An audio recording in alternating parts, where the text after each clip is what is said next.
Hey guys, tonight we're slipping quietly through time, back to a world of painted screens, endless corridors, and whispers behind silk-draped doors.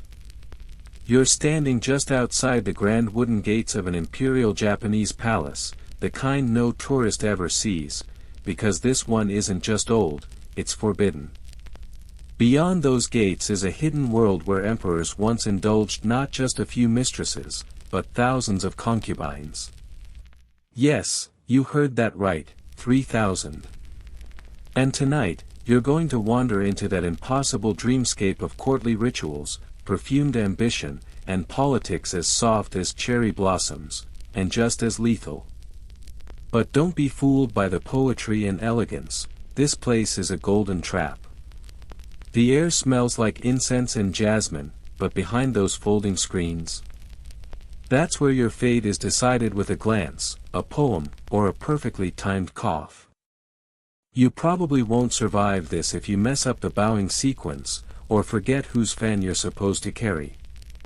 So, before you get comfortable, take a moment to like the video and subscribe, but only if you genuinely enjoy what I do here. Let me know where you're listening from and what time it is, because somewhere, someone else is falling asleep to this exact same story. Now, dim the lights, maybe turn on a fan for that soft background hum, and let's ease into tonight's journey together. You slip through the tall gate, which creaks softly as it opens into a wide courtyard paved in pale stone. It's night, and the moonlight pools across the lacquered floors like spilled milk. You're barefoot, the soles of your feet cold against the polished wood. Two guards bow silently, and you nod back, though you have no idea if you're doing it correctly. Your clothes rustle, simple, borrowed robes, utterly plain among the riot of silks swirling just ahead. You're inside the Heian Palace, the cultural and political center of Japan during one of its most poetic and paranoid eras. It's the 10th century, and while the rest of the world squabbles with steel and blood, this court conquers with calligraphy and cosmetics. The emperor rules not just over provinces and people, but over art, desire, and status itself. You walk through dim corridors lit by flickering oil lamps. Each paper screen you pass conceals someone important. Maybe a poet working on a verse for the emperor's breakfast tray. Maybe a concubine practicing the lute. Maybe a schemer. There are many. Your ears pick up a faint giggle. It's hard to tell if it's flirtation or mockery. Probably both. You're in the inner court now, where men rarely tread unless they wear the right robes, or carry the emperor's permission like a shield. Everything here smells like powdered flowers and damp wood. The floors are so smooth they feel slippery. Every hallway bends, obscuring your view. It's like the building is trying to keep its own secrets.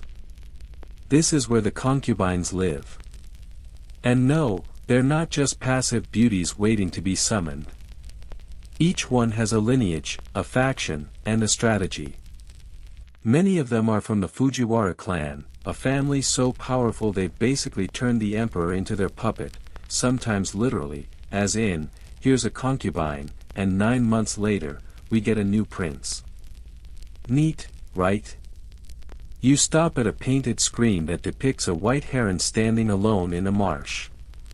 A symbol of grace. Or exile. It's hard to tell. From the other side comes the soft pluck of a koto string, slightly out of tune. Maybe someone's pretending to practice. Maybe she's waiting.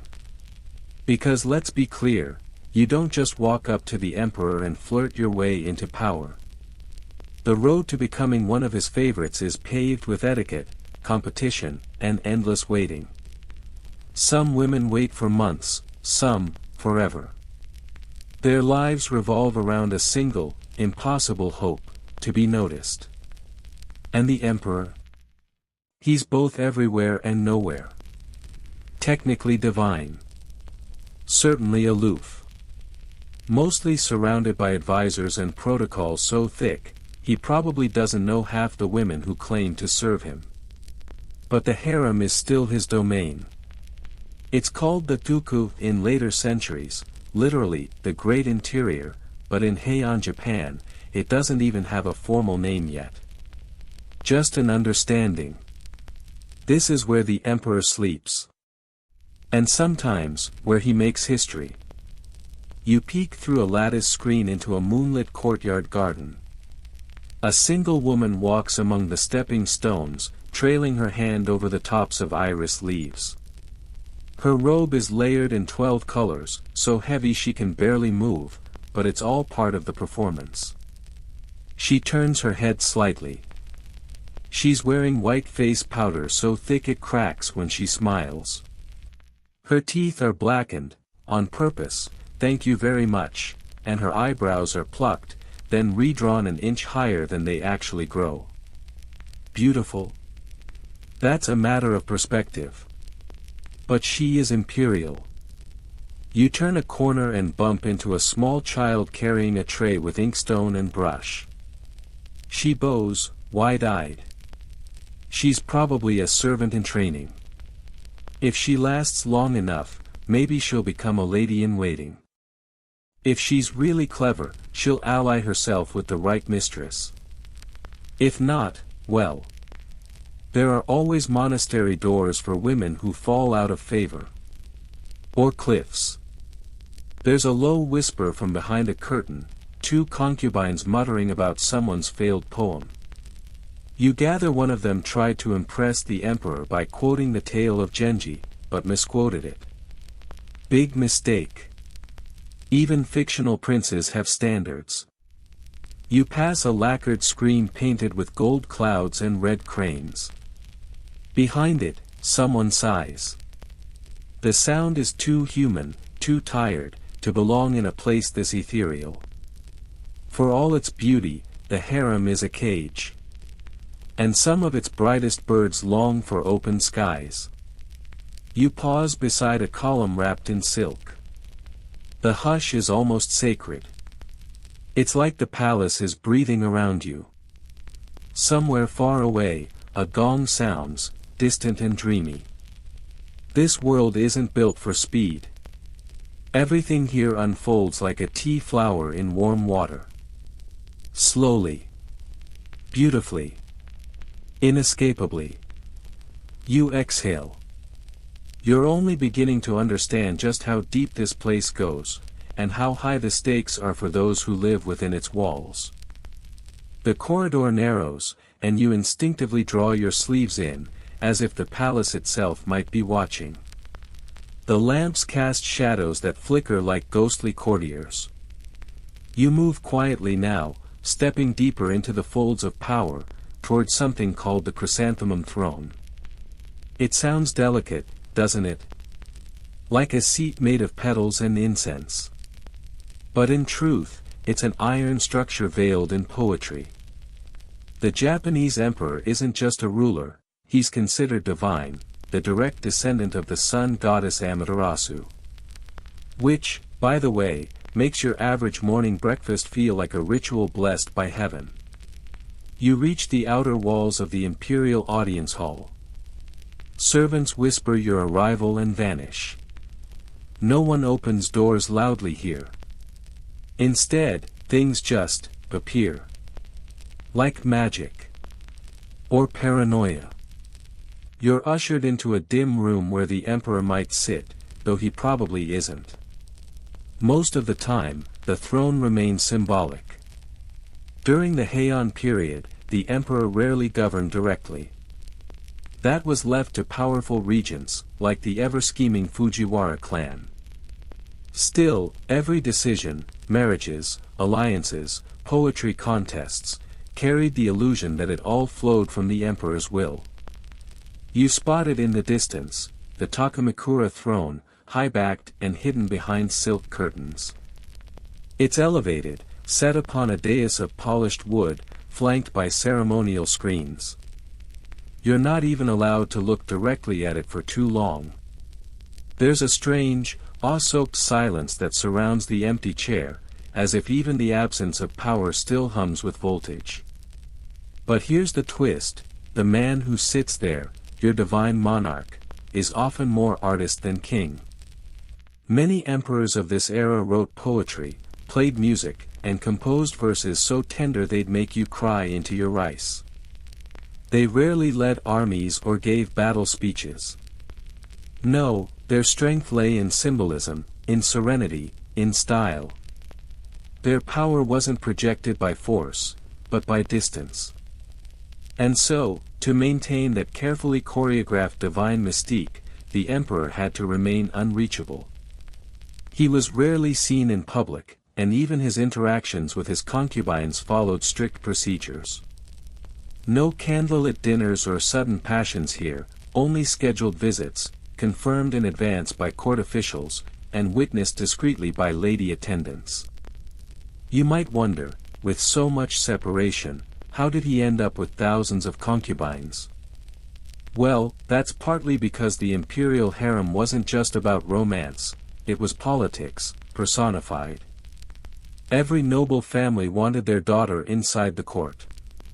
The more influence a clan had, the more likely their women were to be placed within reach of the throne. And if one of those women gave birth to a son, jackpot. Suddenly, that family gained unimaginable leverage. A child in the imperial bloodline meant your name echoed through eternity. And the emperor? His job was to entertain, receive, bless, and yes, occasionally father heirs. Whether he wanted to or not. Historians still argue whether the emperor held any real control over the vast selection of women around him. Was it choice? Or obligation?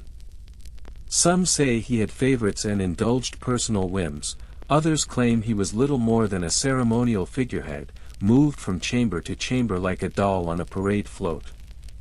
In either case, the logistics were staggering.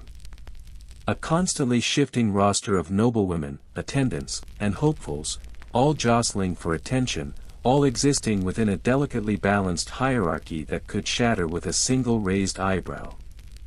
You pass a hallway lined with portraits, stylized ink silhouettes of emperors past. Their faces are all the same, expressionless and idealized, like gods frozen in charcoal. But one name catches your eye: Emperor Go-Sanjo, 11th century. He tried to break the Fujiwara hold on power and reduce the size of the harem. Brave man. He failed, of course.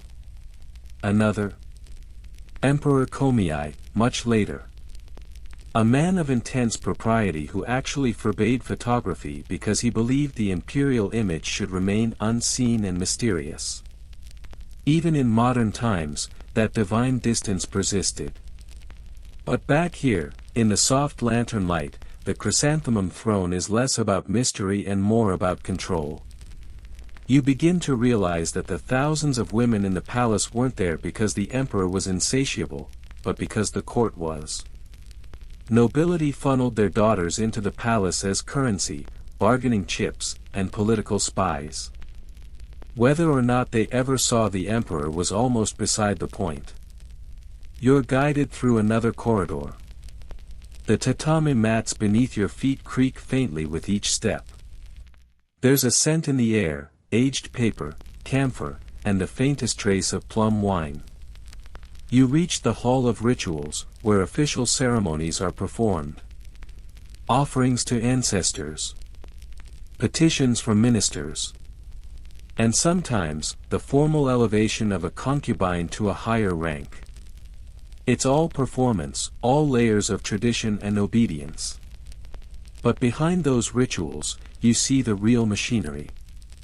The courtiers. The matchmakers. The clan elders who spend entire evenings debating which daughter should be sent forward next. One misstep, one scandal, and a family's future could dissolve into incense smoke. And still, every woman who entered the harem brought with her a story. A dream. A calculated risk. Some were as young as 12. Others were widows or distant relatives of lesser lords. Each was trained to read the room, compose a perfect haiku, and never speak unless spoken to. You don't just walk into an emperor's heart. You engineer your way in. As you leave the ceremonial hall, you catch sight of a small scroll tucked behind a vase. You unroll it gently. It's a love poem, unsigned, but heavy with longing. Lines about a passing crane, a lonely moon, a night too silent for sleep.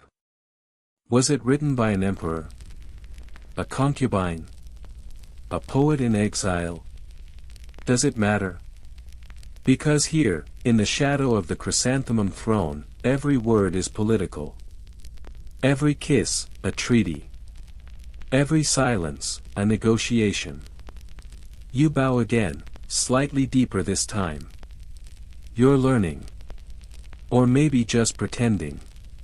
Either way, the palace approves. You wake the next morning to the sound of bells.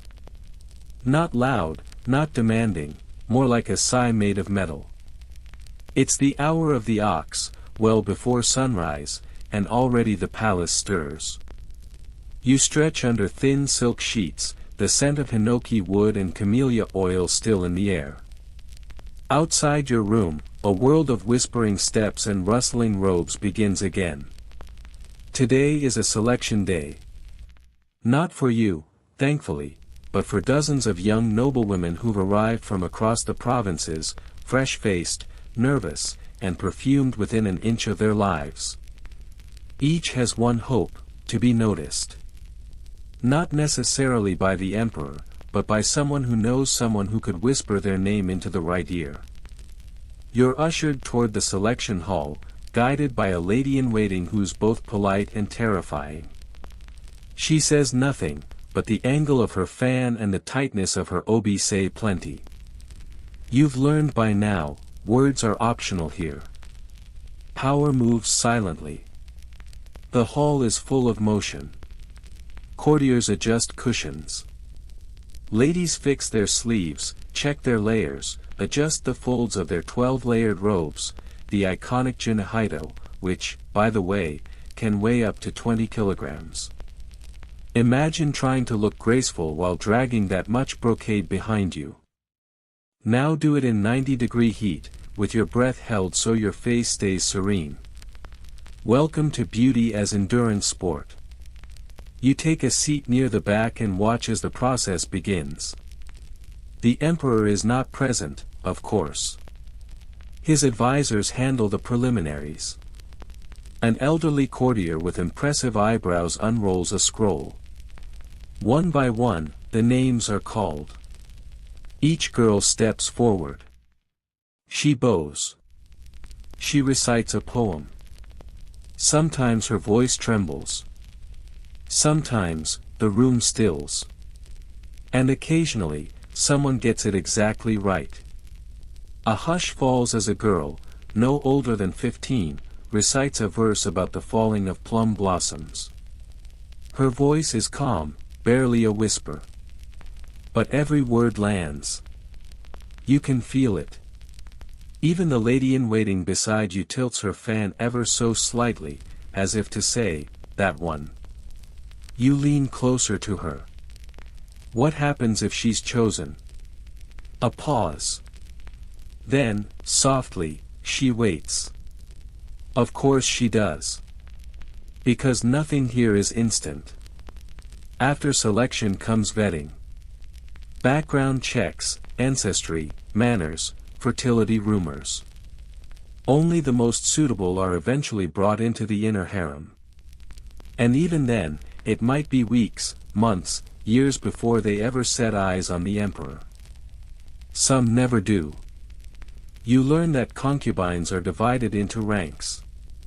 At the top, the nyogo, typically from the highest aristocracy, sometimes as few as 1 or 2 women at a time. Below them, the koi, lesser consorts, often the daughters of mid-tier nobles. And further down, the myobu and neishi, a mix of attendants, entertainers, and hopefuls. These ranks aren't fixed. A single night, or a single pregnancy, can change everything. The system is equal parts game and trap. You play it well, and you rise. Misstep, and you're demoted, dismissed, or, if scandalous enough, forced to take the tonsure and live out your days as a nun. Historians still argue whether this hierarchy empowered women or imprisoned them. Some say it gave noblewomen influence they couldn't find anywhere else in society. Others claim it reduced them to bargaining chips wrapped in silk. The truth? It's probably both. The court was a paradox wrapped in incense and bureaucracy. A messenger enters the room. He bows and hands a scroll to one of the senior ladies. She unrolls it, reads, and barely reacts, but you catch the flicker in her eyes. Another consort has been promoted. Or demoted. Someone is about to have a very good, or very bad, day. You glance around. The selected women are escorted away, their faces unreadable. They won't return to their homes. They'll begin training now: calligraphy, music, fragrance blending, and the all-important art of imperial presence. Not seduction. No, something more elusive. They must learn to walk like fog, speak like wind, and express desire through ink and restraint. Later, you overhear a hushed conversation near a screen. She used clove instead of sandalwood in the sleeve sachet. No. Yes. That's why she didn't pass. Apparently, even the wrong perfume can doom a hopeful. You head out into the garden for air. The trees are trimmed into delicate, unnatural shapes. There are no accidents in a place like this, not even the placement of a pebble. You hear a rustle behind a flowering bush and catch a glimpse of two servants sharing rice cakes and gossip. One mentions that the emperor hasn't summoned anyone in a week. The other sighs. He's writing again. Of course he is. Some emperors genuinely preferred scrolls to skirts. Others indulged heavily. A few tried to do both, and died young. The most legendary of all, Emperor Saga, was said to have over 30 children from nearly 24 women. But that was the 9th century. Things got even more elaborate later, with numbers climbing toward the mythical 3,000. Not all lived within the palace. Some were provincial, symbolic concubines, names on a list, offered in alliance, sometimes never even met. Still, the idea remains: the emperor, surrounded by thousands of women, both omnipotent and utterly alone. You watch as a group of newly selected concubines pass by, heads lowered, robes trailing. Their lives have changed forever, and yet, they may spend the next decade unseen, unread, untouched. Waiting. A butterfly flutters past. One girl raises her eyes and follows it with the barest smile. Hope, it seems, dies last. You're led now through a narrow hallway flanked by sliding screens. A curtain of beaded cords clicks gently behind you, sealing the space off. The air changes. Cooler. Quieter. As though the palace itself knows you've crossed into something sacred, or scandalous. This is the heart of the imperial harem. It doesn't look like the dens of indulgence you might expect from films or fevered fantasy. No feathered fans or lounging lovers. Instead, what surrounds you is a quiet, ordered elegance. Floors of polished cypress wood. Walls painted with pale cranes and drifting clouds. And rooms, so many rooms, each carefully spaced, each a self-contained universe behind a screen. This is where the emperor visits his concubines. Not randomly, and definitely not spontaneously. No late-night sneak-ins here. Everything is scheduled. Carefully, ceremonially, and often days in advance. A whisper floats past you. Two women, Robes like waterfalls, speaking of who will be visited tonight. One says it's Lady Takamitsu, again. The other just sighs. She's been weaving his dreams, she says, whatever that means. Probably poetry. Possibly perfume. Maybe both.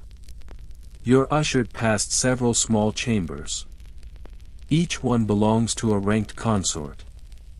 There's little furniture, just a futon, low table, calligraphy tools, and shelves of incense and powder. A small painted fan sits by one window. You imagine it fluttering in the breeze, maybe during a moment of nervous anticipation. Tonight? Tomorrow? Next month? When will he knock? Of course, he doesn't knock. The Emperor doesn't need to. When it's your night, you're informed ahead of time. You bathe in special herbal water. You wear your most carefully layered junihaido, yes, again, and walk with your attendants to a private waiting chamber. There, you wait until someone comes to escort you to the Emperor's quarters, or, occasionally, he to yours. And while all of this might sound romantic, it's more ritual than rapture. Even the physical act is swaddled in etiquette. Candles lit just so. Curtains drawn in stages. Attendants stationed discreetly nearby, not to watch, thank heavens, but to ensure protocol is followed. The court was terrified of disorder. Even in bed. Historians still argue whether these encounters had much spontaneity. Some insist emperors indulged freely, maintaining private favorites and secret rendezvous. Others claim such tales are exaggerations layered onto centuries of myth. After all, records from this time are often written with poetic license, sometimes literally in verse. Truth. Fiction. At this point, they blur like ink in the rain. One thing is clear, the harem wasn't designed for pleasure alone. It was a fortress of fertility. The primary goal? Producing heirs. So the palace had systems. Nightly visits were logged. Menstrual cycles tracked. Dreams interpreted for omens. You hear that one emperor once delayed a visit because he dreamed of crows. Not exactly candlelit passion. But there's more to this place than just bedchambers. You pass a room where women are practicing court dances, slow, elegant movements mimicking cranes, waves, and seasonal winds. Nearby, another group is playing the koto, fingers plucking strings with aching precision. These women aren't just lovers in waiting. They're artists, intellectuals, and sometimes spies. One chamber is louder than the rest. You peek through the screen and see a lively poetry competition underway. Women sit in a circle, composing verses on the spot, responding to prompts like, "the color of dusk in spring," or, "the feeling of wet silk in fog." One woman frowns, she stumbled on a rhyme. Another smirks behind her sleeve. This is their battlefield. Their weapon. Wit. You think of Lady Murasaki, the court lady who would eventually write the tale of Genji, the world's first novel. She lived in a court like this, surrounded by silk and ink and heartbreak. Her story of Prince Genji, a man with countless lovers and too many regrets, was shaped by the very world you're walking through now. The harem, after all, was a microcosm of the empire itself. Confined. Complex. Enchanting and suffocating in equal measure. Suddenly, a hush spreads like ripples on a pond. A minor lord appears at the far end of the corridor, bowing low as he delivers a message. Another visit is scheduled. You don't hear the name, but you feel the shift in energy, hope for one, despair for others. You duck into an empty chamber, curious. It's warm and perfumed with sandalwood. On a low table lies an inkstone and brush, still damp from use. A half-written poem sits open. In the shadowed hall, footsteps fall like plum blossoms. He does not see me. You feel the ache in those words. Not everyone here gets chosen.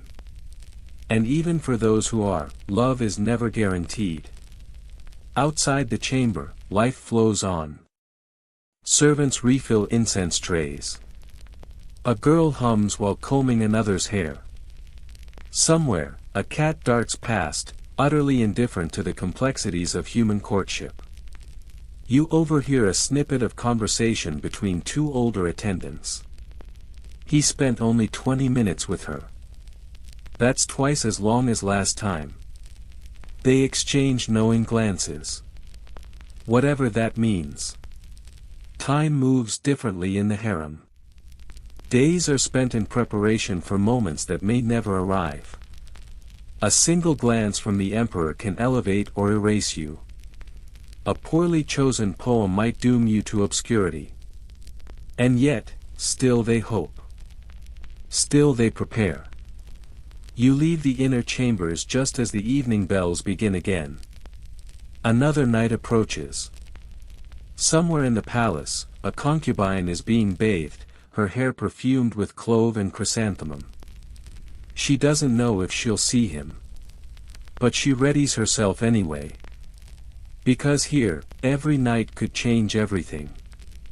You linger in the courtyard garden as dusk settles, and the palace changes its rhythm once again. The cicadas hush. A soft breeze curls through the bamboo screens. Somewhere deeper in the complex, a drum sounds, a quiet, slow beat. Not for war, but for the passage of time. In this part of the harem, you're not supposed to be. But you are. So be quiet. This is where the most dangerous creatures in the palace reside, not warriors or assassins, but rival concubines. Forget the soft poetry and trailing silk. Behind those painted smiles are women sharper than blades. Each has a title. Each has a network. And each would do almost anything to move up in rank, or ensure someone else moves down. The rivalry isn't always loud. There are no dramatic confrontations in the corridors. No screaming duels with hairpins. That would be far too vulgar. No, here it's all about whispers. Suggestions. Rumors dropped like poison into tea. You settle behind a folding screen and listen. A pair of middle-ranking consorts are speaking in low voices. Their sleeves twitch like nervous birds. She's favored this week. She's clever with her ink. But she stutters. He won't like that. And she smells of pear blossom. So provincial. One of them laughs, a small, elegant chuckle. But it's not kind. This is how it works. Reputation is everything. And in a place where the emperor can only visit one woman at a time, everyone else is waiting, watching, and quietly calculating how to make sure they're next. Even the attendants have loyalties. Lady-in-waiting to Lady A might secretly be bribed by Lady B's uncle. A misplaced hairpin. A rumor about an unchaste glance. Even a wrongly attributed haiku can ripple out like a tsunami. There are rules, of course. The Enjishiki Code outlines everything from food offerings to religious observance. But behind those codes are oceans of loopholes. And guess who navigates them best? The women who know the right priests, the right poets, and the right kitchen girls to slip them information. Historians still argue whether the harem rivalries ever turned violent. Official records say no. But then again, records don't always survive, or tell the truth. Oral traditions speak of Lady Ungshi, who supposedly had her rival's cat thrown into a sacred shrine, an act of grave disrespect that mysteriously led to the rival being banished a week later. Coincidence? Sure. Even small mistakes can be fatal. One story tells of a concubine who wore red during the mourning period for a distant prince. Harmless, right? Except red was forbidden during that time. She was accused of impiety and quietly reassigned to a far-off province. She never returned. Still, some women rise without playing dirty. Like Lady Fujiwara no Onshi, who navigated the politics of the court so deftly that her sons became emperors. She didn't scheme, at least not openly. Instead, she aligned herself with the regents, outlasted rivals, and offered the court exactly what it wanted: beauty, loyalty, and sons. But not everyone's so subtle. You peek around the screen again and see a young woman crying softly behind a camellia bush. She clutches a scroll in her hands, a poem, maybe, that wasn't accepted. Or worse, one that was. Because sometimes, gaining the emperor's attention means gaining everyone else's hatred. You retreat quietly and find yourself in a room with a lacquered writing desk. On it are small containers of ink, delicate brushes, and several sealed letters. One has no name, just a single painted camellia. Curious. You leave it alone. A moment later, two senior attendants walk by. Their voices are neutral, but their words are cutting. She's pregnant. You're sure? The priest confirmed it. She's only koi rank. That won't last. You freeze. A pregnancy is the great equalizer. If a consort, especially a lower-ranking one, carries a child, everything changes.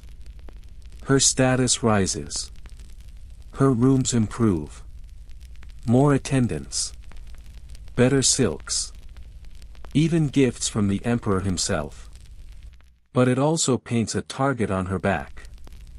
If the child is a boy, her family gains power. If it's a girl, she may still rise, but not as far. If the child dies, well, let's not talk about that. You glance at a painted scroll hanging on the wall. It shows a carp leaping up a waterfall. A symbol of transformation. Strength. Endurance. That's what this world demands. Not just beauty, but stamina. You return to your own chamber, where an elderly servant leaves you a cup of plum wine. She bows, then says, "Be careful where you step. Not every floorboard here is loyal." That's not a metaphor. Some literally creak to warn nearby rooms when someone's approaching. Palaces weren't just designed for beauty, they were built for surveillance. Eyes and ears are everywhere. As you settle into the quiet, the full weight of it all settles in. This isn't a place where people fall in love. This is a place where people survive love. Every glance is currency. Every compliment is a calculated risk. Every night is an audition, and every morning might be your last in favor. You wonder how many of these women truly know the emperor. Or want to. Or simply want the power he represents. You sip your wine, and the bitterness cuts through the sweetness. Somewhere nearby, a young girl begins practicing her shamisen. Her fingers stumble. She sighs. Another voice calls from behind a screen. Again. But this time, smile. Because even your mistakes must be graceful here. You wake before dawn again, though here, it's hard to tell whether you ever truly sleep. The palace has its own time zone, its own moonlight rhythm. But this morning is different. You're summoned to observe a rare event, the emperor's visitation schedule, read aloud and prepared for the coming weeks. You follow a group of silent, bowing women into a side chamber lined with scrolls. Here, in the office of ritual affairs, a clerk, gray-bearded, sunken-eyed, sits cross-legged behind a low table. Before him is a long scroll covered in delicate black script. He clears his throat, and everyone leans forward. This is the courtly version of reading the weather report, if the weather determined power, destiny, and future dynasties. Tonight, Lady Takamitsu. Tomorrow, Lady Aoi. Next week, to be decided. Each name is a bomb. Or a blessing. Reactions are microscopic, just the twitch of a fan, the stiffening of a spine, but you feel the tension crackle through the air like dry silk. Someone's week has just been made.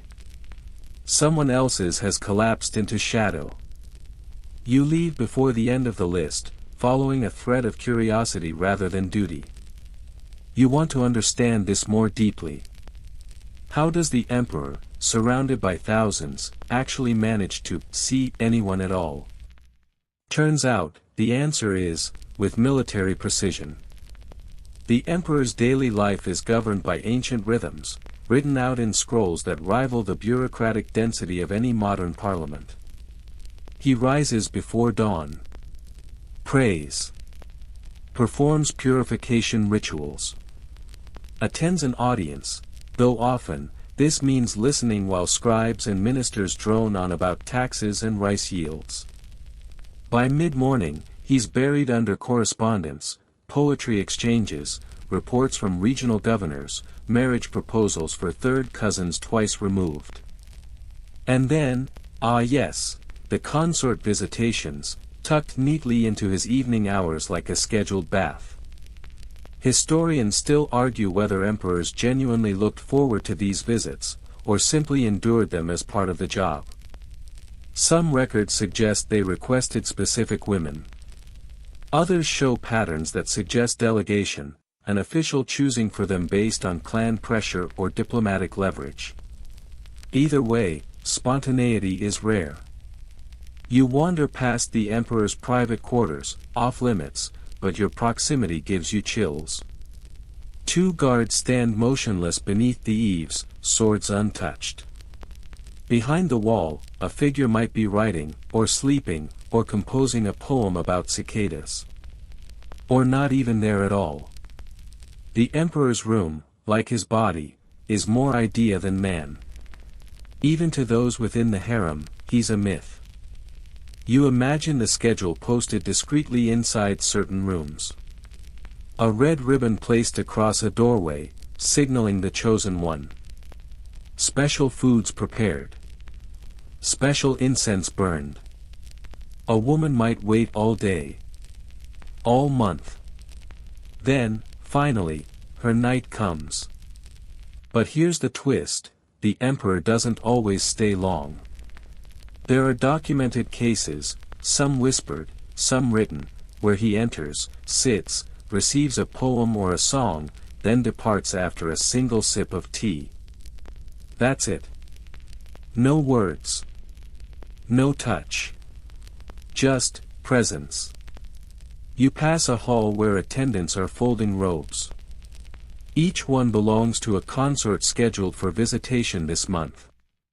The robes are carefully layered, each silk panel dyed to match a season, a mood, a flower. The color language of the court is dizzying. Purple for elegance. Crimson for love. Pale blue for reflection. And if you choose the wrong color?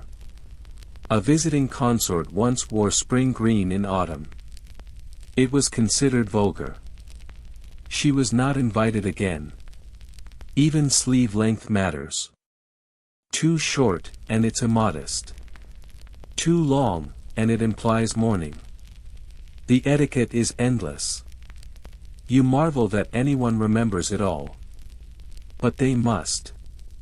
The emperor's schedule might be strict, but one mistake can alter it permanently. Later, you find yourself in a chamber filled with fragrance.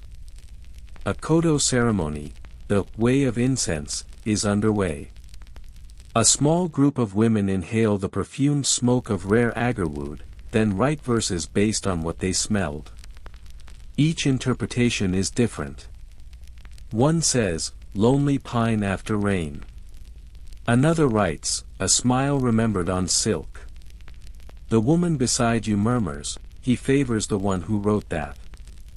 So even your scent-based metaphors can affect your access to power. This place is exhausting. And yet, for those who succeed, the rewards are enormous. A woman who bears the emperor's child, even a daughter, receives property, servants, influence. Her name is recorded in the imperial genealogies. Her brothers might receive promotions. Her cousins, marriage alliances. Her clan rises with her. You hear of one such woman, Lady Fujiwara no Akiko, who charmed the emperor not with beauty, but by making him laugh. She once wrote a poem about frogs sneezing in the rain and delivered it deadpan. The emperor reportedly spat his tea. She became a regular on his schedule for months. But not all visits go so well. You're told, in hushed tones, about Lady Reiko, flawless, poised, terrifyingly intelligent. She hosted the emperor once. Only once. She corrected his poetry. That was the end of that. As the sun begins to dip, you notice how the entire palace changes again. Rooms are aired. Candles lit. Lanterns adjusted for softness. The corridors are swept twice, sometimes 3 times. Nothing is left to chance. You pause near the east corridor, watching as a consort prepares for her evening. She sits in front of a mirror made from polished bronze, her attendant gently painting her lips with safflower pigment. Her face is a canvas of controlled elegance, white powder, high-drawn eyebrows, a flicker of longing in her eyes. She doesn't speak. She just waits. Behind her, a screen is removed. A path is cleared. Incense is lit. A soft bell rings. Tonight, she is chosen. And whether it lasts an hour or a lifetime, tonight she becomes part of history.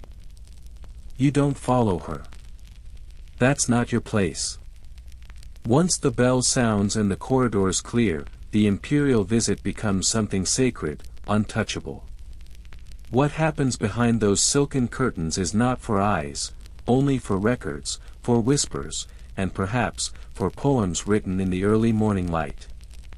Instead, you're led away, down a quieter corridor, one rarely walked by the younger consorts. Here dwell the older women of the harem, the retired favorites, the mothers of emperors, the shadows of former power. Some still command respect. Others are simply remembered, half-living statues draped in fading silks and titles that mean less with each passing year. They're not bitter, though. Not exactly. They've seen too much to be bitter. What they are, is aware. You step into a modest chamber warmed by a charcoal brazier. Inside, a woman sits reading, her hair streaked with silver, her posture perfect. She does not look up. She was Nyogo, whispers your guide. A favorite of Emperor Kazan. You try to place the name. One of the short-reigning emperors, gentle, poetic, and eventually forced to abdicate. His reign lasted only a few years, and rumor says he took vows and retired to a monastery. But this woman? She stayed. She wrote his final poem, your guide adds. The Nyogo speaks suddenly, still not looking at you. Do you know what it's like to hold the emperor's hand while he cries? The silence that follows is not a question, it's a test. You say nothing. Smart. She sets the scroll down and turns. Her face, lined but striking, carries the weight of every cherry blossom season she's seen bloom and fall within these walls. This place forgets quickly, she says. The man forgets even faster. You're not sure if she's angry or at peace. Probably both. She offers you tea, cold by now, but carefully steeped. As you sip, she tells you stories that don't appear in official records. Like the consort who feigned illness for 6 months to avoid a rival's pregnancy rumors. Or the girl who sang so beautifully that the emperor visited her chamber twice, only to later discover she was the niece of a disgraced official. She was removed by morning. Even our tragedies are choreographed, the Nyogo muses. And our love stories edited before they're ever remembered. She speaks of the children born within these walls, many of them princes who never ruled.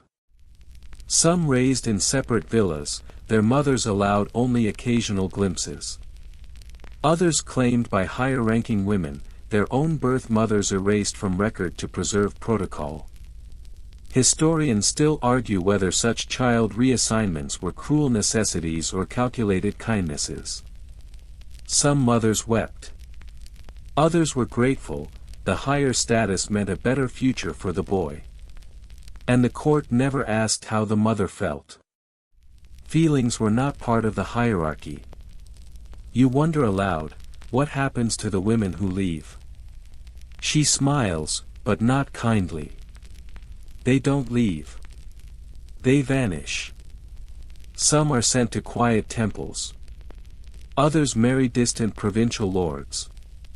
Some simply fade into historical footnotes, remembered only if their sons rise to power. Otherwise, their names dissolve into the ink-stained margins of court records. You're about to ask another question when a bell chimes outside, once, twice, 3 times. The Nyogo stands slowly, smooths her robe, and bows. Someone has died. The words hit harder than you expect. Not because of sorrow, but because of certainty. Death is announced not with mourning, but with formality. Someone's last chapter just ended, and somewhere else, another woman's path to power might just have opened. Later, you pass through the palace's sutra copying room, where several women sit transcribing Buddhist scriptures. Their brushes move in perfect silence. Here, ambition is momentarily set aside for contemplation, for merit-making, for hoping that good karma might smooth the sharp edges of palace life. You overhear one woman whisper to another, "If I die here, burn my letters before they're read." A pause. Then they both smile. Grim joke, or true request? Hard to tell. You find a wall of poems pinned like leaves to a bamboo lattice. Some are signed. Some anonymous. One catches your eye. He touched my sleeve once. Then never returned again. Still, I fold that sleeve. And this is the quiet tragedy of the palace. The women here fall in love with possibility more than the man himself. They fall in love with what a glance might mean. With what a poem might lead to. With the idea that their child might wear the crown, that their name might echo through centuries. And sometimes, all they get is that folded sleeve. As you return to your quarters that night, the corridors are empty, and a soft drizzle taps against the wooden eaves. You wonder how many women are lying awake right now, staring at paper ceilings, replaying conversations, regretting choices. And how many are simply waiting. Always waiting. You wake to the rustle of silk, the creak of a lacquered tray set down softly beside your mat. Breakfast in the inner court isn't a grand feast, it's an exercise in delicacy. A small bowl of rice, a sliver of pickled plum, and a thin broth with wisps of green onion that somehow tastes like memory. Even the food whispers. Outside your door, a new mood pulses through the palace. Something is shifting. You hear it in the shuffling footsteps, the longer silences, the careful wording of the attendants. There's no scandal, no announcement, just an unspoken understanding that someone's position has changed. A favorite has fallen. No one says her name aloud. But it travels anyway. A look here. A sudden quiet when you pass by a certain corridor. A screen hastily closed. The smell of incense, bitter, this time, curling from a room once filled with laughter. It's how power dies here. Not with shouting or slamming doors, but with erasure. One day you are her, and the next, you are no one. And in this vacuum, new ambitions stir. You're summoned to the court of appointments, a chamber filled with painted screens, inkstones, and senior ladies whose expressions never crack. They're finalizing the seasonal reassignment of rooms. That means promotions. Demotions. Possibilities. The shifting sands beneath the feet of every concubine. You take your place at the back, listening. Lady Miko will move to the plum wing. Lady Arizu's daughter is now suitable for presentation. Lady Hero's rank has been reviewed. Each statement lands like a falling petal, soft, but final. Historians still debate how these decisions were made. Were they based on merit? Influence? Whispers from advisors? A good poem? A lucky dream? All of the above, probably. In a system this intricate, truth and fiction were the same perfume. Afterward, you follow a group of consorts being moved into their new quarters. They carry little, just a scroll case, a box of cosmetics, a single folding fan. Their expressions are blank, but their eyes are sharp. One offers a clipped smile as she passes you. She's won something today, even if no one says it out loud. You think again about the hierarchy of titles. The harem wasn't one single mass of women swooning over a single man. It was a pyramid, each level meticulously named. At the bottom, servants. Then the naishi, the attendants with literary skill. Above them, the myobu, ranked women, not lovers but participants in ceremony. Then the koi, the actual concubines. Then the nyogo, the high-ranked consorts. And rarely, a single empress consort, if one was appointed at all. But it's not just about rank. It's about access. Who gets to see the emperor? Who is whispered about in council meetings? Whose children are protected? You're beginning to understand, the emperor might be the sun, but the court is a solar system. And each woman orbits with calculated grace, hoping not to burn, not to freeze, not to drift into nothing. In the afternoon, you attend a calligraphy review in the Chrysanthemum Hall. Consorts present their best seasonal verses, written on fans, scrolls, or pressed paper shaped like maple leaves. The emperor rarely judges these himself. Instead, a panel of senior ladies scores them, subtly, silently. A clever metaphor. A graceful line break. That might earn a raised eyebrow, a tilt of the fan. Today's prompt is, what cannot be held? You read a few entries as they're pinned to the lattice. The scent of his robe. Caught in the corner of thought.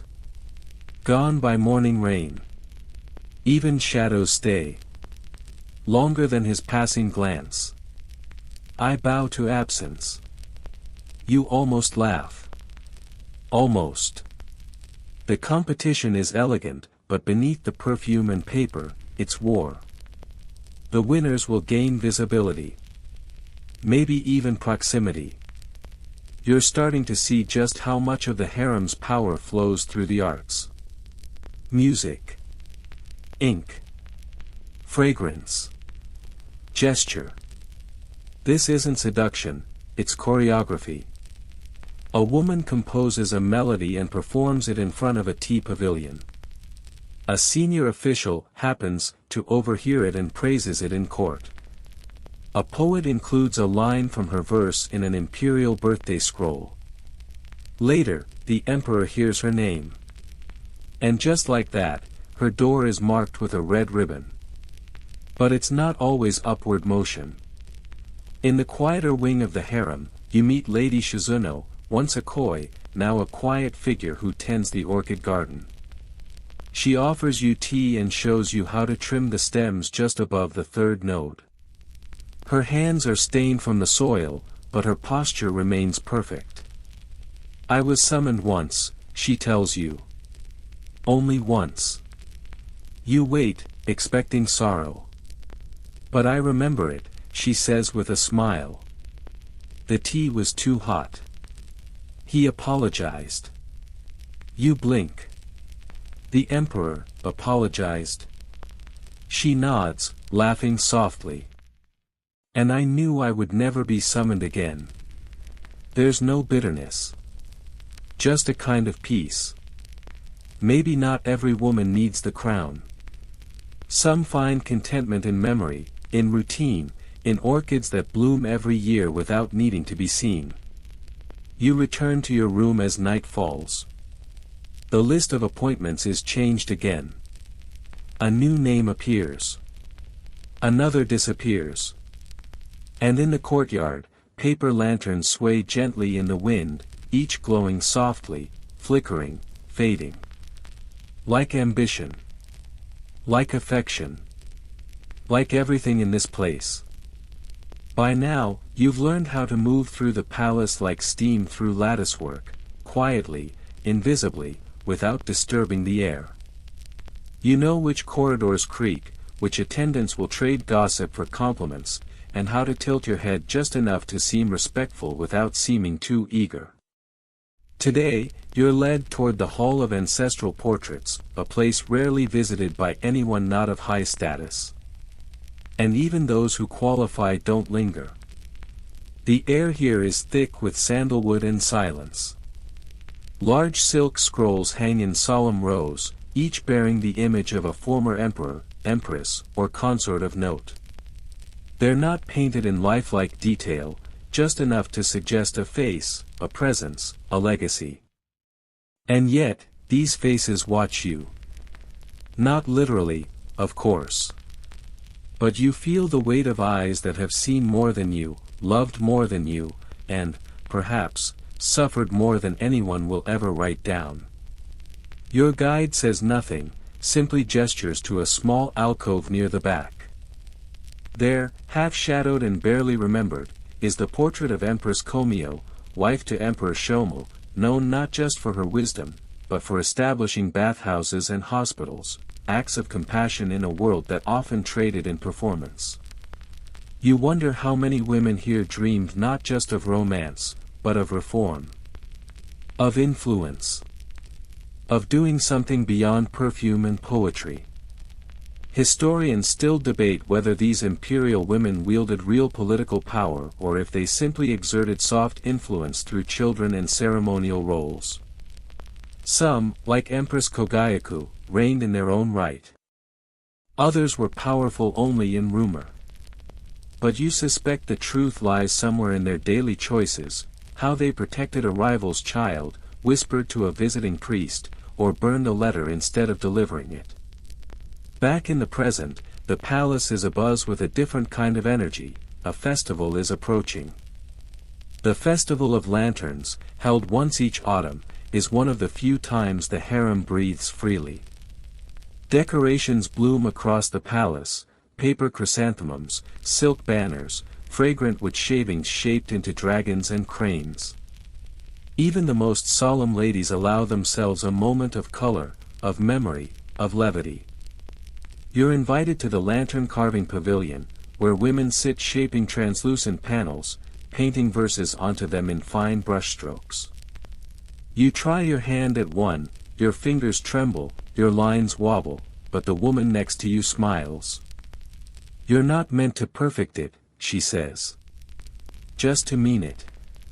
Later, as dusk falls, the lanterns are lit.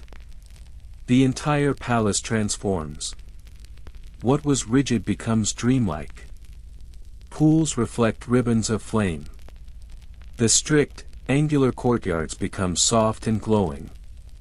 And for once, the faces of the consorts are not poised masks, but living, laughing, dreaming things. You walk the path with them, watching as each woman places her lantern along the palace walkways. Some write messages to lost loves. Others offer poems to ancestors. One lantern reads, "Though he never chose me, I still light his shadow. Let that be enough." A group of younger girls giggle nearby. They're dressed in looser robes tonight, allowed a break from the suffocating layers. One sings a silly love song about a fox who steals a noblewoman's perfume. Her friends collapse in laughter. And for a moment, the weight of ambition lifts. Even the emperor appears, distant, framed in gold, flanked by guards. He walks slowly along the lantern path, offering a single nod of approval before vanishing into the darkness again. No one approaches. No one speaks to him. His role tonight is more symbol than man. You find yourself near the lotus pond as the night deepens, watching the flickering lights dance on the water. Beside you, a woman you don't recognize leans in and whispers, "He stopped at mine. Just for a second." You nod, and she sighs like someone who's waited years just to be seen for a moment. That's the heartbeat of this place, isn't it? Not possession. Not love. Just proximity. A glance that validates years of longing. A night that echoes for a lifetime. A poem that outlives the passion it was born from. The festival continues into the small hours. Musicians play soft melodies on koto and flute. Sweet plum cakes are passed around. And under the lanterns, women trade stories, not the sharp kind, but the kind spoken with half smiles and half truths. One talks about the consort who never spoke louder than a whisper but taught herself Mandarin just to translate a single poem for the emperor. Another tells of a woman who embroidered an entire love story into the hem of her robe, but he never noticed. Another laughs softly and says, "We're all just haikus pretending to be epics." You leave the lantern path and walk back alone. Somewhere behind you, a breeze carries the scent of chrysanthemum and wax. Somewhere ahead, the silence of your room waits. And in your pocket is the lantern poem you couldn't finish. Maybe tomorrow. Maybe never. The morning after the Festival of Lanterns is always quiet, ritualized quiet, not accidental. The palace allows itself a half-step slower rhythm. Even the birds seem to chirp with more decorum. You wake to the scent of cedar and dried chrysanthemum. The lanterns are gone. The walkways swept. And the memory of last night feels like a silk ribbon tied too loosely, it slips away when you try to hold on to it. But there's no time for reflection, not here. The machinery of the court turns on. You're summoned to observe a training session, not of dance or music this time, but of protocol. Yes, they practice that. One wrong bow, one hesitation in a ceremonial gesture, one slip of the tongue, and a woman might offend an elder, an official, or worse, the emperor himself. The instructor, a woman with posture like a drawn arrow, corrects a younger consort's hand placement for the 7th time. Your fingers, she hisses, speak before your mouth does. You hadn't realized just how much of court life is choreography. Every motion has meaning. A fan closed too abruptly suggests disapproval. A sleeve draped slightly too far left signals mourning. Even the tilt of a teacup, slightly toward your guest, but never toward yourself, declares either grace or hubris. Historians still argue whether these coded gestures developed naturally or were a deliberate invention of those in power, layers of complexity designed to separate insiders from outsiders, to gatekeep influence with politeness. Either way, you can't help but admire the precision. Later, you visit the embroidery hall, a place thick with color and concentration. Women sit in silence, working thread through silk, creating images of cranes, waterfalls, maple leaves, and endless spirals of abstract longing. You overhear someone mention that the emperor once paused to compliment a robe embroidered with a fox and moon. The woman who wore it was summoned the next night. This is how indirect the path to intimacy can be. A well-placed symbol. A myth stitched into the hem. A story told not with words, but with needles. You find one embroidery frame half-finished, a willow tree with one low-hanging branch snipped mid-stitch. A metaphor? A mistake? You'll never know. The woman who was working on it is gone.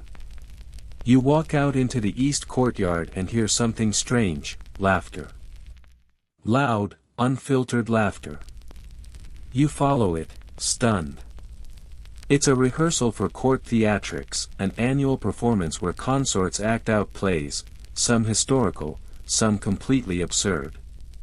Today's script. A satire about a lovesick emperor who disguises himself as a melon vendor to sneak into the harem. It's ridiculous. And somehow, healing. The lead role is played by a sharp-eyed woman who you've never seen smile until now. She clutches a fake melon like it's the Imperial regalia and shouts, "Buy my fruit." Also, "I have feelings." The others collapse with laughter. Even the stern instructor in the corner suppresses a grin. But under the silliness is something very real. These performances allow the women to process the absurdity of their own situation. To joke about the emperor. To laugh at their own longing. It's a safety valve in a system that offers few. One woman leans over and whispers, "He's never seen the play." But someone always tells him about it. And just like that, you understand, even jokes are political currency. You're beginning to notice that the women who survive here, truly survive, aren't just beautiful or clever. They're flexible. They bend when the wind blows. They laugh when they should cry. They write love poems and then burn them if needed. They disappear when necessary, then return just as gracefully. You hear stories of those who didn't bend. Like Lady Rin, who demanded the emperor visit her more frequently. She cited her poems, her lineage, even her dreams. The request was denied. She was reassigned to a temple outside Kyoto. No scandal. Just absence. Or Lady Osame, who refused to write in the formal poetic style. She insisted on short, sharp verses, modern, biting. They were brilliant. They were mocked. She became a cautionary tale. You pass through a storage hall where old garments are folded in cedarwood chests. Each is labeled with the name of the woman who wore it last. Some names you recognize. Some you don't. One tag reads only, "Unknown." There's a kind of holiness here. The faded colors. The faint perfume still lingering in the fabric. These women lived, loved, fought, and folded themselves into rituals, and then vanished like the smoke from yesterday's incense. You step outside again. The sun is high now. In the distance, the emperor's guards pass silently, their armor glinting just once before vanishing down another path. You wonder, what is it like to be him? To have your every moment choreographed. To never know whether the person smiling at you is doing so out of affection, ambition, or fear. To be both adored and utterly alone. One story says an emperor once wrote, "I am surrounded by thousands, but only the moon knows my heart." It might be apocryphal. Or it might be the truest thing ever whispered behind a gold screen. As the day winds down, you return to the garden near the koi pond. The water is still. The lanterns are gone. But a single petal floats across the surface, white, delicate, unnecessary, but undeniably beautiful. You sit and watch it spin. And somewhere behind you, in a chamber layered with shadow and scent, another woman prepares herself. She aligns her robe, paints her lips, writes a final verse. She has been summoned. Again. And she doesn't know yet whether that's a gift, or a goodbye. You don't know her name. Not yet. But you see her, drifting through the morning fog like a figure in a painting, her outer robe embroidered with delicate cranes, her hair pinned in ivory combs. She walks slowly, but not hesitantly. There's something in her gaze, measured, maybe even amused. She's a consort who's already played this game once before, and clearly survived. Later, you learn she's called Lady Kenzuki, a woman not young, not new, and yet someone who is steadily, mysteriously rising again in court favor. You hear her name more frequently now, in whispered poems, in the gossip passed over folding screens, even in the way the guards bow just slightly deeper when she passes. It's not because she's the most beautiful. That was last year's favorite. Nor is she from the most powerful family, that would be Lady Iam, with her uncle on the council. No, what Kenzuki possesses is far more dangerous in this palace. Timing. She speaks only when necessary. Appears only when noticed. And always seems to offer the emperor exactly what he needs, before he knows he needs it. Today, she presents him with a haiku composed on a paper fan. Wind on bare branches. Reminds me to listen well. Even silence speaks. Not a declaration of love. Not even a hint of longing. Just presence. Poised and quiet and impossible to ignore. You begin to see how some women last not by shining brightest, but by mastering shadows. Historians still argue whether consorts like Kenzuki were simply lucky or deeply strategic. Some believe they had informants, attendants and scribes feeding them palace movements like chess players watching a board. Others argue that the emperor chose them for a kind of peace they offered amid endless noise. Either way, you realize now, silence, wielded correctly, is a weapon. Later, you pass through the mirror gallery, a long corridor lined with polished bronze mirrors mounted in ornate wooden frames. In a palace filled with women, this space feels different, more vulnerable, more truthful. The mirrors don't reflect perfection. They reflect what's left behind. You see a consort adjust her hair, then stop and simply stare at her own face. No attendants. No audience. Just her. You can almost hear the thought cross her mind, is this still enough? There's something cruel about these mirrors. Not because they lie, but because they don't. They show what the lanterns and cosmetics and layers of silk try to cover, time. And yet, not all fear it. Some embrace it. Like Lady Kenzuki. You spot her later in the garden, seated with two younger women. She pours their tea, listens to their poems, even corrects a metaphor with a kind smile. Not competing. Not dominating. Mentoring. In this place, that's either suicide, or supreme confidence. You linger behind a screen and catch one of her verses written on fresh paper. They chase butterflies. I watch the wind that moves them. Still, I sit and sip. You wonder if the emperor will see that one. Or if it was never meant for him at all. As the days pass, subtle shifts in the palace atmosphere confirm her ascent. Her chamber receives fresh tatami mats. The head priest visits her garden. Her name appears more frequently on the schedule, though never so frequently as to cause suspicion. You hear a conversation between two younger consorts. She's too old. Then why does he laugh when she speaks? She's playing a long game. Or she already won. That night, you attend a moon viewing gathering, an elegant little performance where women compose poems inspired by the full moon's reflection in the water. Everyone dresses in white and silver. Even the musicians wear pale robes and play slower, softer melodies. The emperor does not attend, but that hardly matters. The court still performs for his absence. Lady Kenzuki reads her poem last. Moonlight on water. The koi leap without promise. I bow to the dark.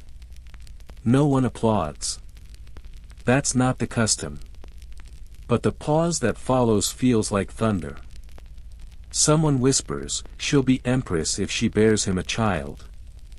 And that's the hinge upon which everything still turns, motherhood.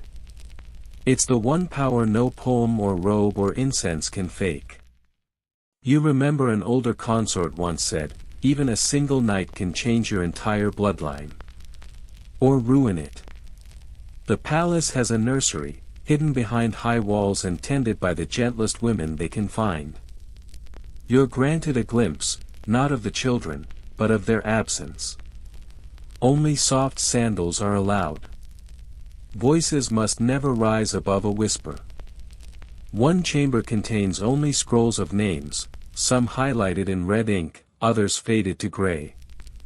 A handmaid confides, this wing is watched more closely than the treasury. You believe it.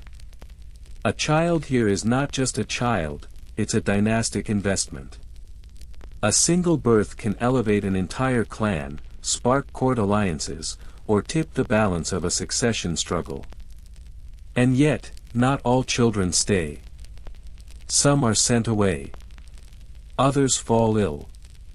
Some simply vanish from record, especially if born to the wrong woman at the wrong time. You hear about Lady Kaoru, who once bore a boy, only to have him claimed by a Nyogo of higher rank. She was allowed to watch him from a distance, never to speak. The boy grew up believing someone else was his mother. Did she fight, you ask? She wrote, comes the reply.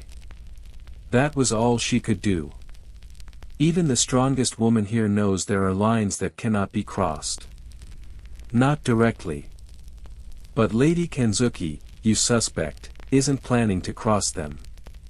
She's walking beside them. Smiling.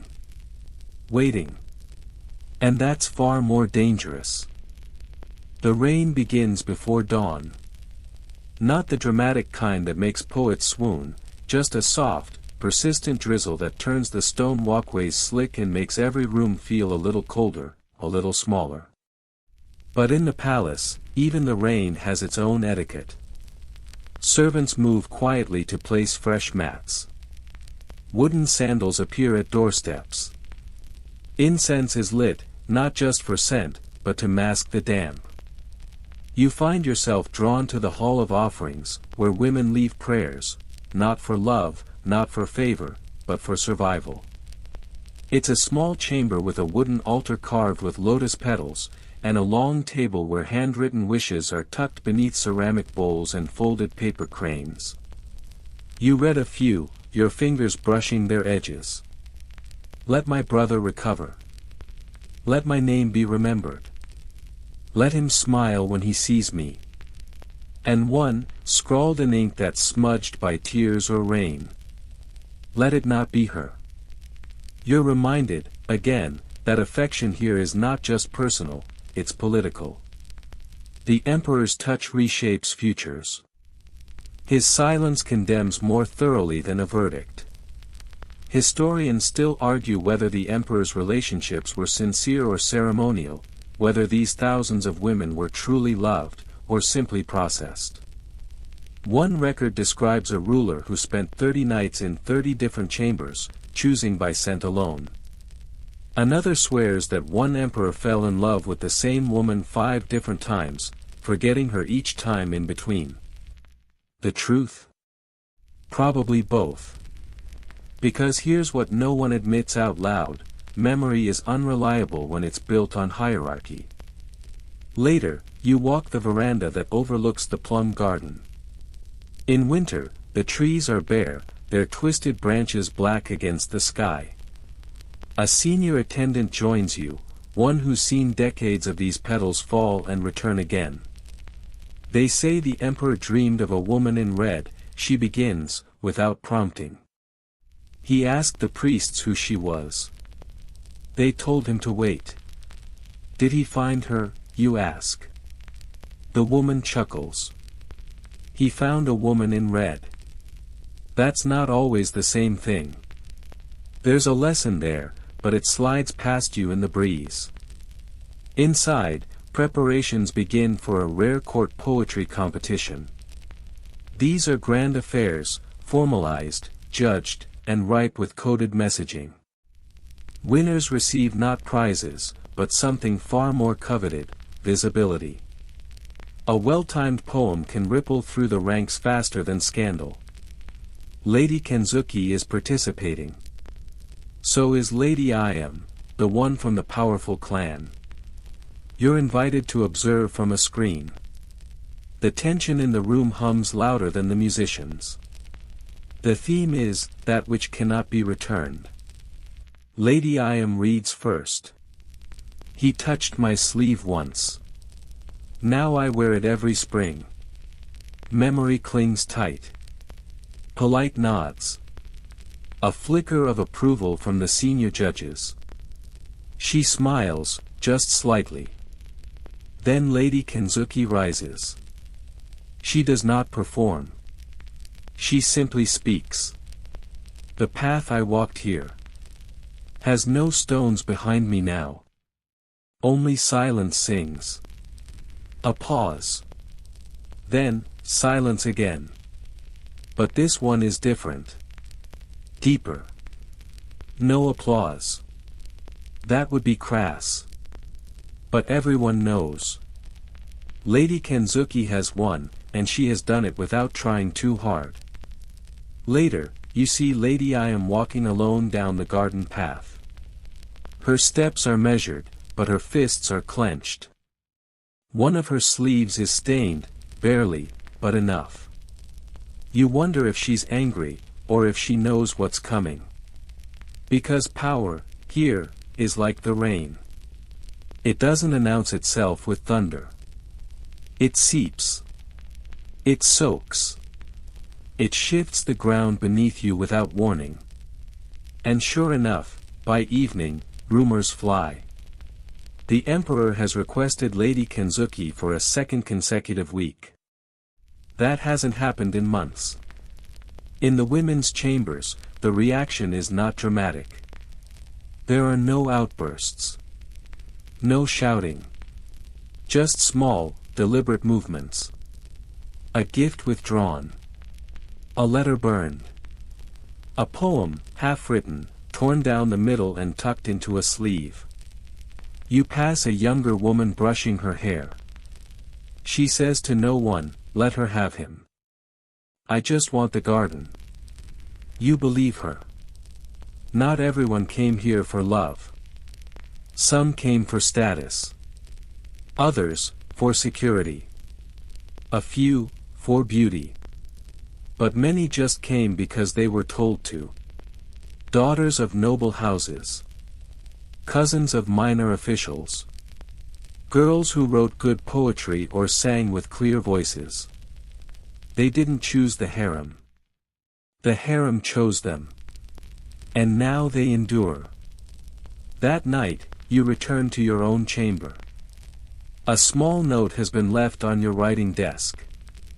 Folded in half. No seal. Inside. Some women bloom. Even after winter comes. Beware the late frost. No name. You smile. Not because it's a threat, though it might be, but because it's a reminder. In this palace, nothing ever ends cleanly. Every choice leaves a thread dangling. Every victory pulls another knot tighter. And Lady Kenzuki? She's playing a game that few survive more than once. But she's done it before. And tonight, she does it again. It begins with bells. Soft, rhythmic, deliberate, 3 chimes at dawn, each spaced 100 heartbeats apart. Not the bells of morning. Not the clatter of celebration. These are the bells of announcement, and in the palace, such things never come without consequence. The air tightens.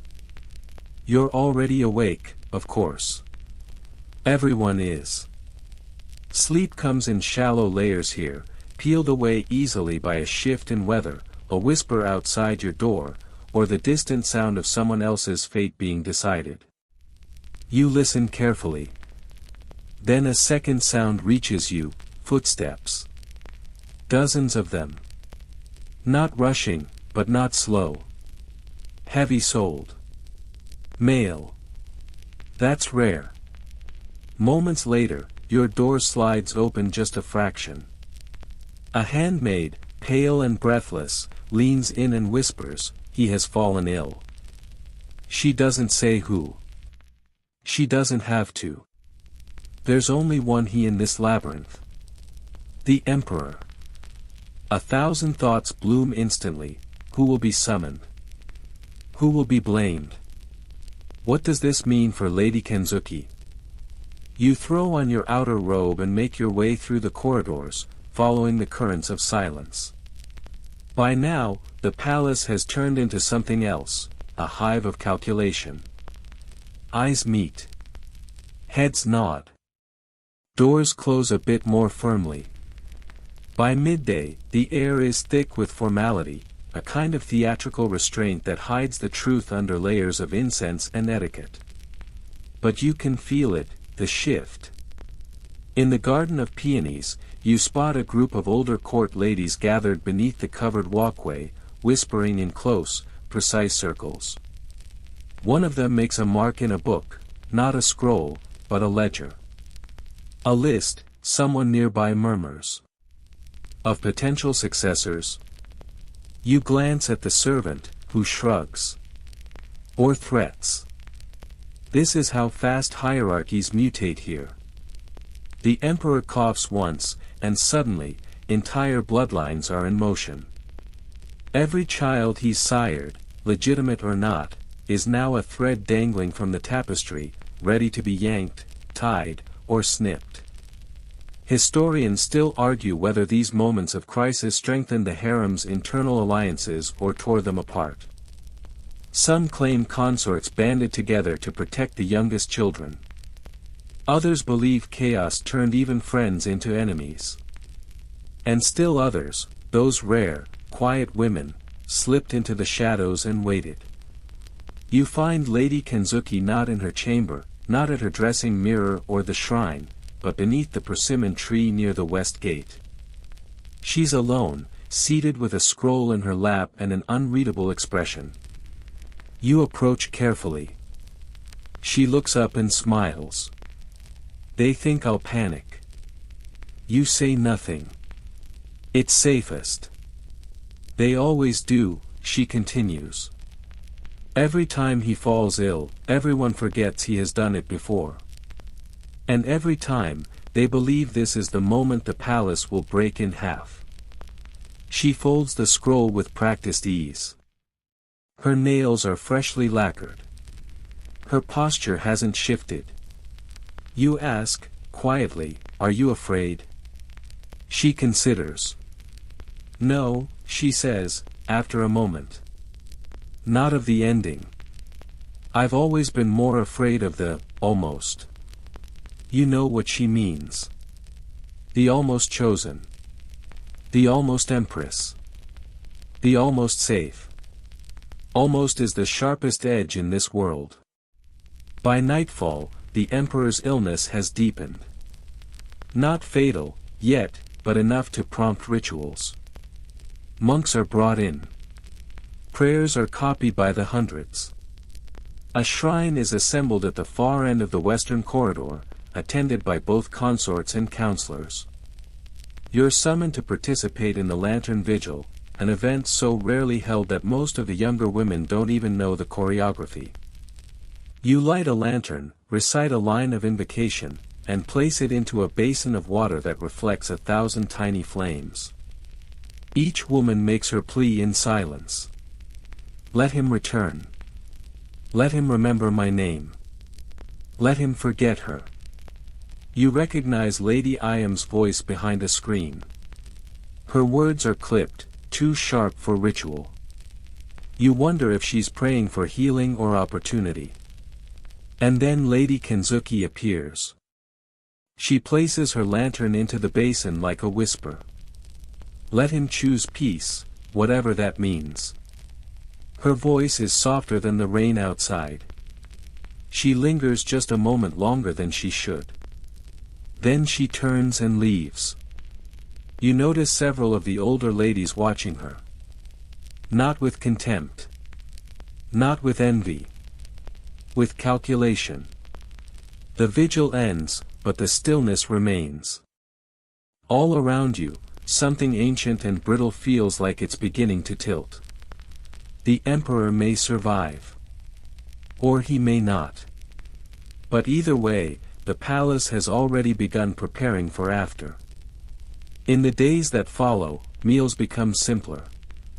Attendants move more slowly, but speak more softly. Conversations end when you enter a room. Women take longer to dress. Longer to write. Longer to decide whether it's time to speak or disappear. Lady Kenzuki is summoned again, but not to the Emperor. This time, to the council chamber. You're not allowed near, of course. But you see her return afterward, shoulders relaxed, mouth unreadable. You ask her, later, what they wanted. To know, she says, what I plan to do next. And what did you say? She smiles. I told them I hadn't decided yet. And just like that, she makes them wait. The palace holds its breath. The Emperor remains alive, but remote. His physicians release no details. His attendants speak in riddles. His pulse is steady, but slow, one says. He asks for cold water and no mirrors, says another. Which, in this place, could mean anything from a mild fever to the slow withering of divine favor. But what matters more is that no one has seen him in days. And in that void, the power rearranges itself.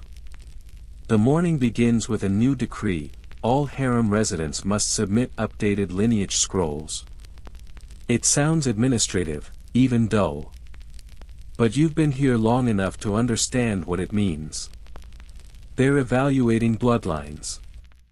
Who is eligible for higher status? Who has connections to families with military power, or religious clout, or ancestral whispers that go back to the Fujiwara or beyond? Who might produce, or already has produced, a legitimate heir? You hear hurried footsteps outside your room. A servant whispers that Lady Iam has already submitted hers, freshly rewritten to emphasize her mother's ties to a retired regent. Another woman, barely past her first season, suddenly finds herself requested by a court priest, because of a long-forgotten great-aunt who once translated sutras for a previous emperor. Bloodlines become weapons. Even the invisible kind. Lady Kenzuki. She submits hers last. And it is flawless. Neatly inked, pressed flat, sealed with her family's crest in vermilion.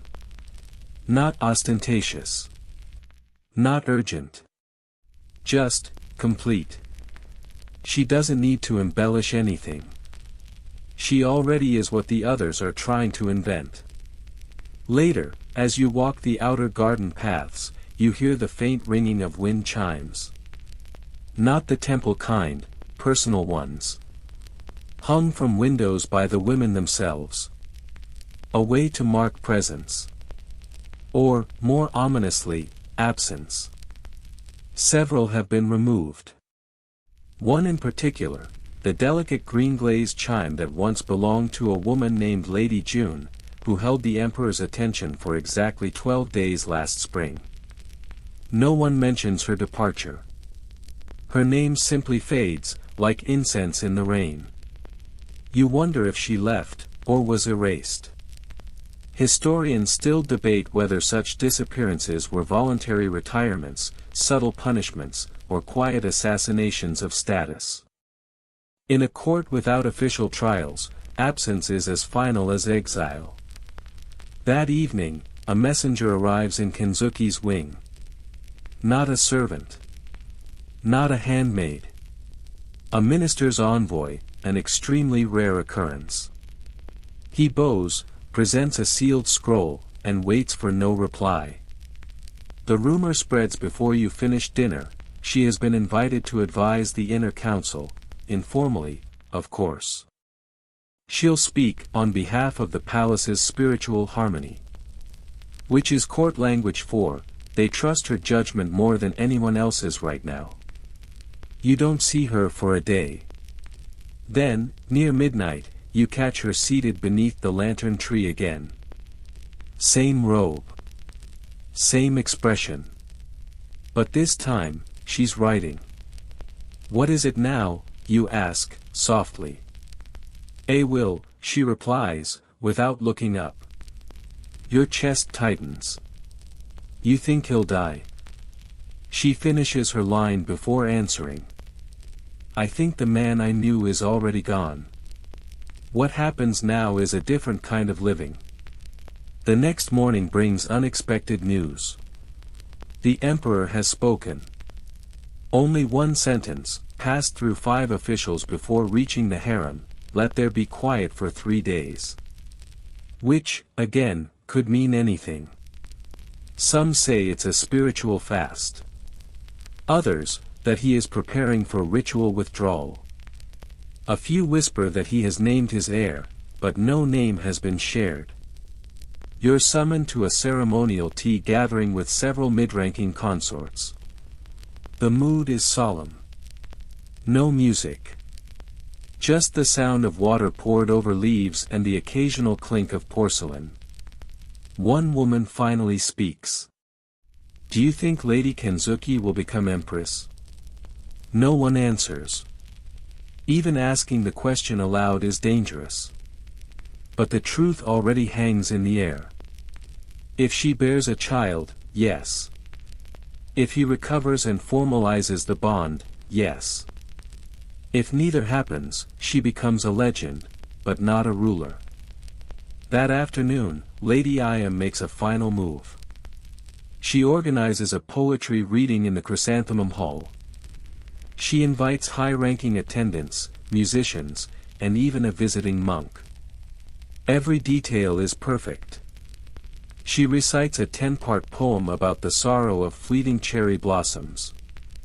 It's beautiful. But no one remembers it. Because Lady Kenzuki doesn't attend.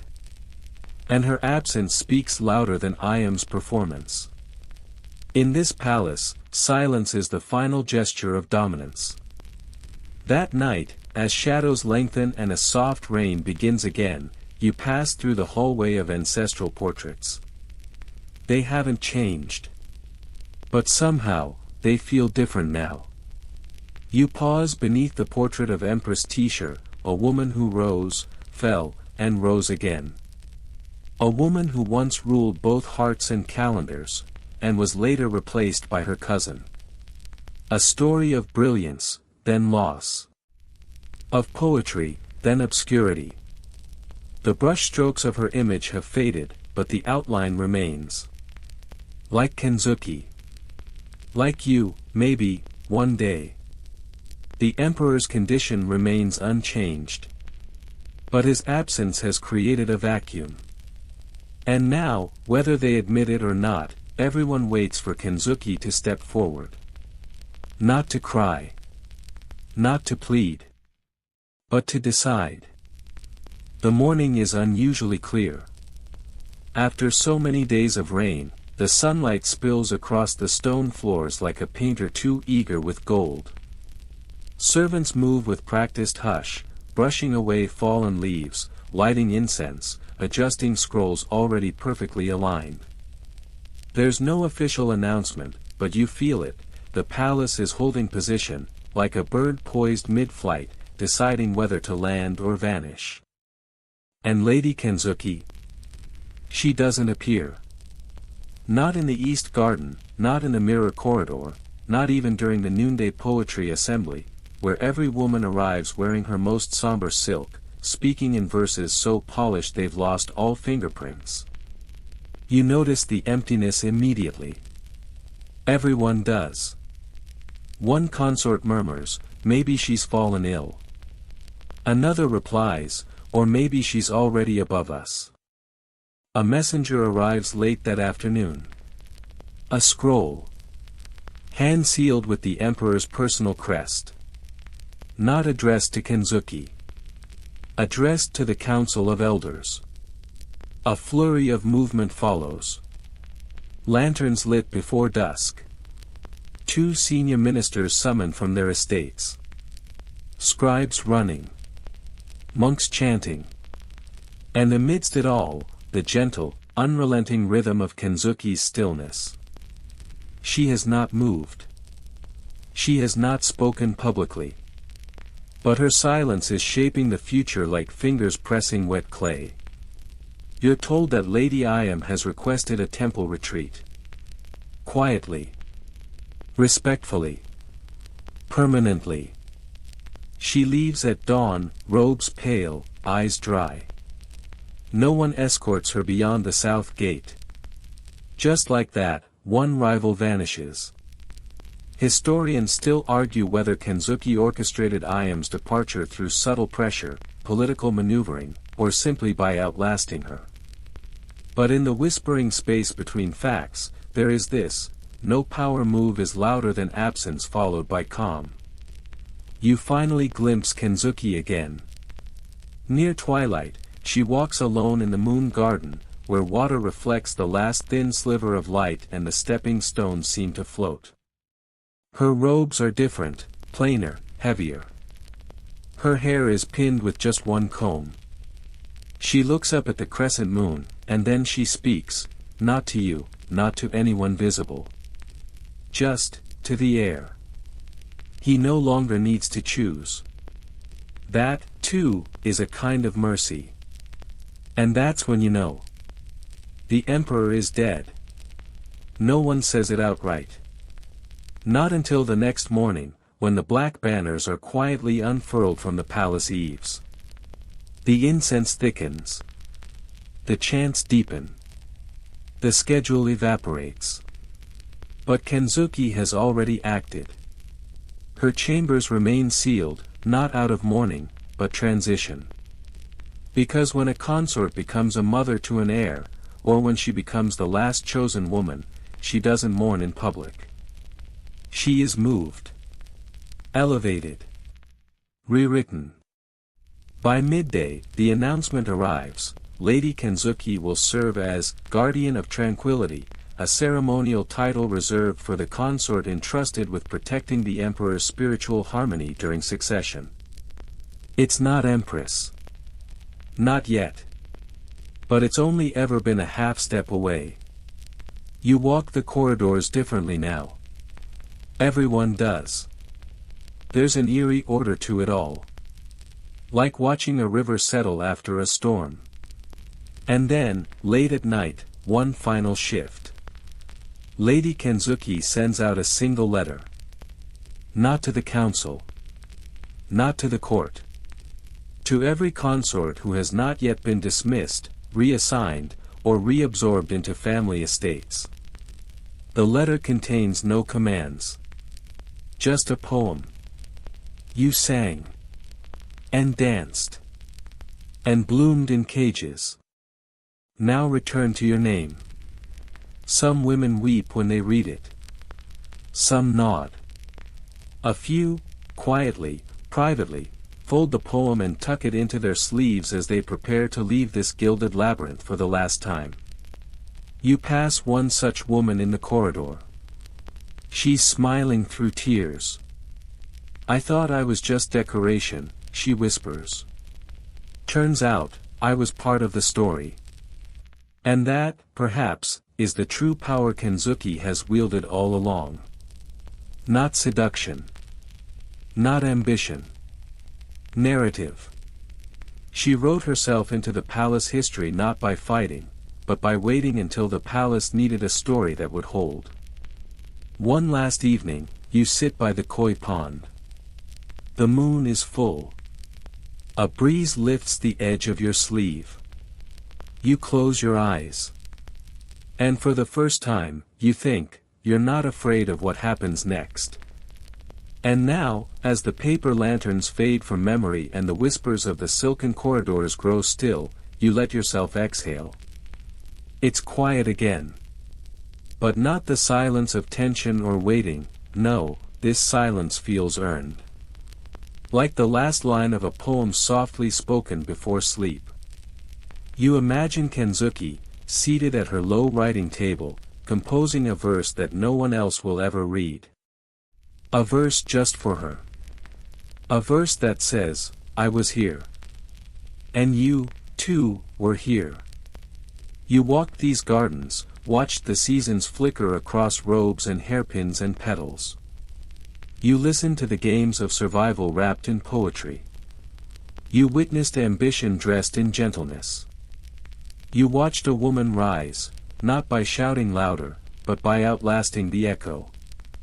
So if your own world sometimes feels like a palace too crowded with rules, too thick with ritual and eyes that never blink, remember this.